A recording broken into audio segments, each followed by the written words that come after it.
Le plan individuel d'apprentissage, au départ, concernait les enfants d'enseignement spécialisé.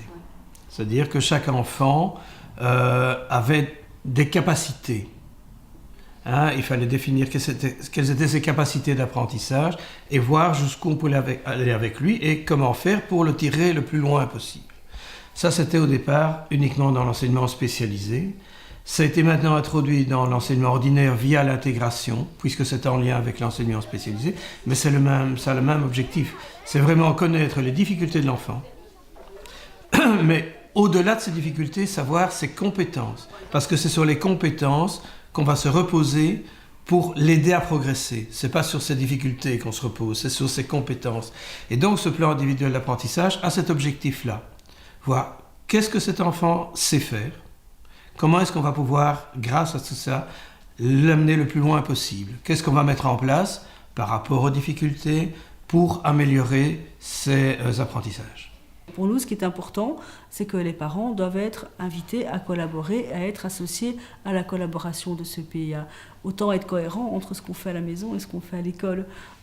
Et là, c'est un peu une faiblesse encore du système. Les enseignants disent, surtout dans l'enseignement spécialisé, surtout dans les milieux plutôt défavorisés, où les parents de nouveau ne connaissent pas leurs droits ou ont un rapport à l'école plus... J'aime pas dire plus méfiant, parce que souvent, justement, il y a une forme de délégation.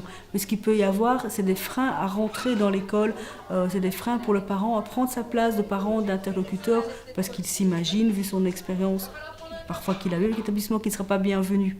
La vraie difficulté, c'est quelle place on fait à tous les parents pour pouvoir, de manière sereine et constructive, poser un regard sur l'enfant et l'aider, et demander l'avis de l'enfant, parce que ça, j'y tiens souvent, l'enfant, on parle de l'enfant devant l'enfant, mais sans le mettre dans le trialogue, et pas juste dans un dialogue adulte à adulte. Les parents le reçoivent, les parents doivent être consultés même, Il faut donner, les parents ont le droit de donner leur avis.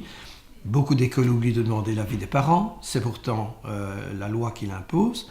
Ils doivent être au courant et devoir donner leur avis sur le PIA, donc le plan individuel d'apprentissage. Mais voilà, ce n'est pas un contrat, il n'y a pas de contrat du tout, c'est un engagement de l'école, ou plutôt c'est une analyse des besoins de l'enfant et de ce que l'école s'engage à mettre en place pour l'aider dans ses apprentissages. Et le PIA, c'est quoi ça ? Le PIA, ou plan individuel d'apprentissage, doit être construit pour et avec l'élève et ses parents, ainsi que toute l'équipe éducative. Ce PIA est construit et évolue en fonction des observations faites tout au long de l'année scolaire, afin que l'élève puisse atteindre un certain nombre d'objectifs concrets, réalisables et évaluables.